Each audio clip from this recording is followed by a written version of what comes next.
Ipinagtibay ng pamahalaan ang matatag na paninindigan at pagpapahayag ng bansa sa soberanya sa West Philippine Sea sa gitna ng nagpapatuloy na hamon sa teritoryo. Binigyan din ni Chairman Emeritus Dr. Jose Antonio Goitia ng iba't ibang alyansa na ang tagumpay sa Arbitral Award ay patunay ng matatag na hakbang ng administrasyon sa pagtatanggol sa pambansang interes. Kasabay nito, kinilala ang mahalagang papel ng sandatahang lakas ng Pilipinas at Philippine Coast Guard sa pagbabantay sa mga mangingisda at teritoryo ng karagatan. Ayon pa kay Goitia, nag-iwan ng matinding marka sa sambayanan ang pahayag ng Pangulo na kailanman ay hindi susuko ang mga Pilipino sa pagtatanggol sa dangal at soberanya ng bansa.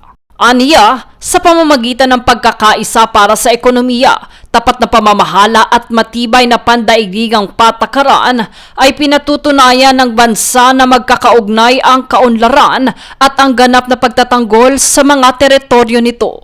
Kamakailang formal nang isinumite at iniharap ng Pilipinas ang claim para sa Extended Continental Shelf sa harap ng United Nations Commission on the Limits of the Continental Shelf o CLCS sa New York. Ayon sa Department of Foreign Affairs o DFA, hiniling ng delegasyon ng bansa sa UN na kilalanin at isaalang-alang ang makasaysayang 2016 arbitral ruling sa pagtatasa ng ating teritoryo. Matatandaang pinagtibay rin sa SONA ni Pangulong Ferdinand Marcos Jr. na ang pagtatanggol sa ating mga karapatan ay nakasalalay sa may prinsipyong diplomasya at pandaigdigang batas. Jade Buhoy, nag-uulat para sa Golden Nation Network.